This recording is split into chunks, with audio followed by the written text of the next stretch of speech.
வணக்கம்,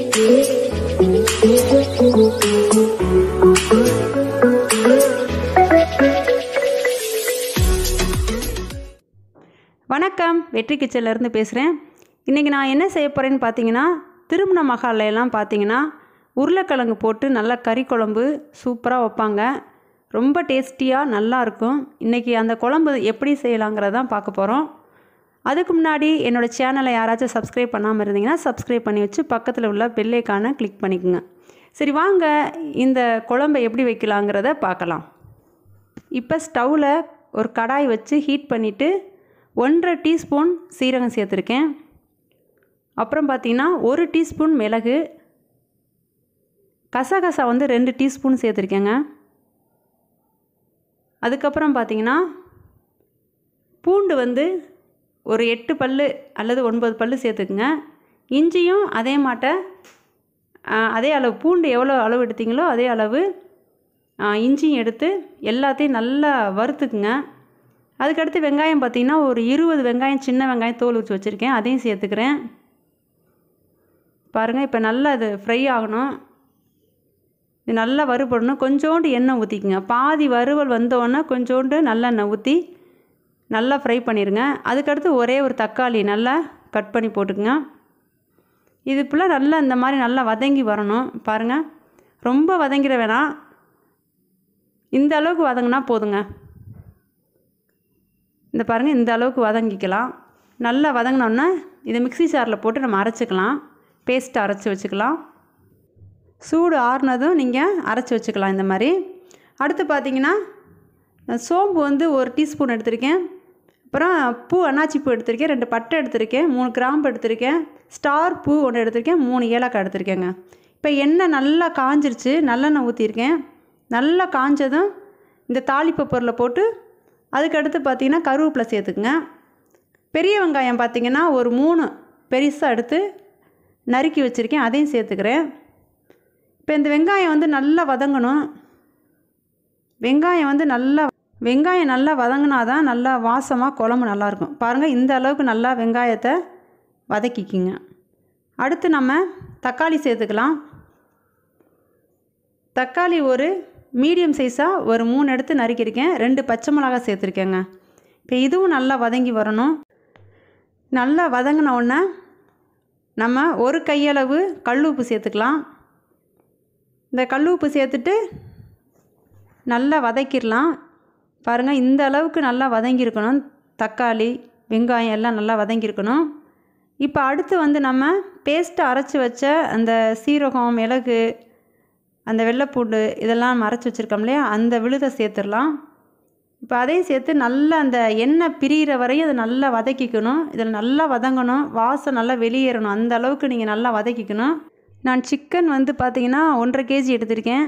இதை நல்லா மஞ்சத்தூள் போட்டு வாஷ் பண்ணிவிட்டு சிக்கன் கிரேவி பவுடர்னு கடையில் வைப்பாங்க, அந்த அதில் 2 பாக்கெட் வாங்கி பெரட்டி இந்த மாதிரி ஊற வச்சுருக்கேங்க. இது கிட்டத்தட்ட 2 மணி நேரமாக ஊறிக்கிட்டு இருக்கு.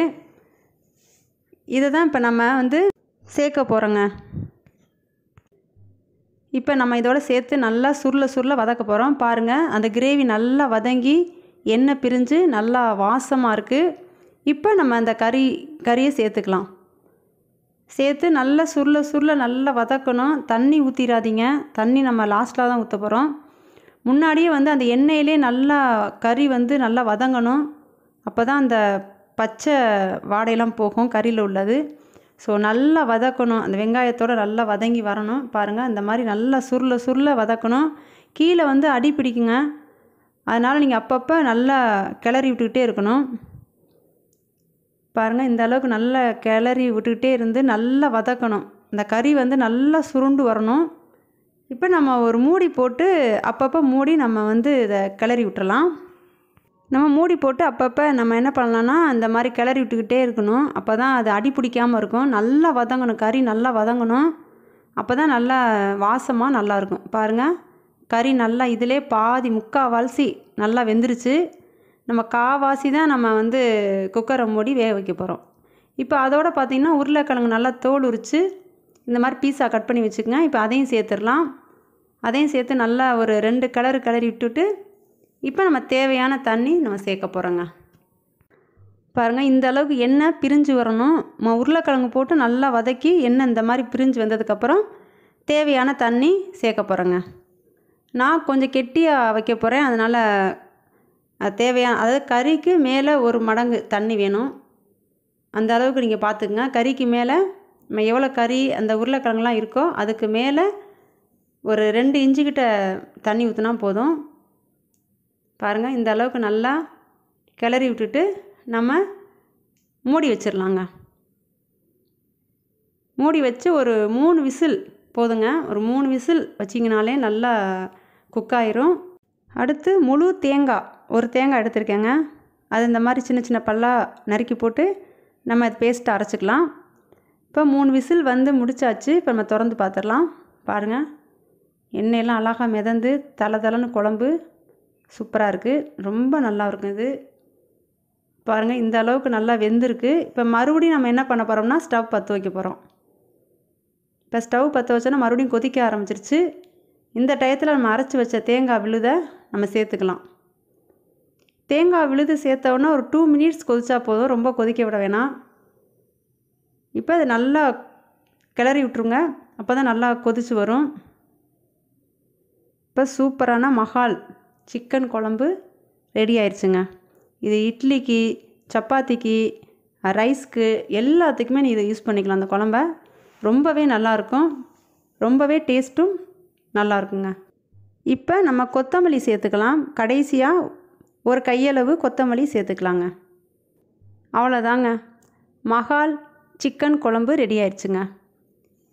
இது வந்து நீங்கள் இட்லிக்கு, தோசைக்கு, ரைஸுக்கு, சப்பாத்திக்கு எதுக்கு வேணாலும் நீங்கள் இந்த கோழி குழம்ப யூஸ் பண்ணிக்கலாங்க.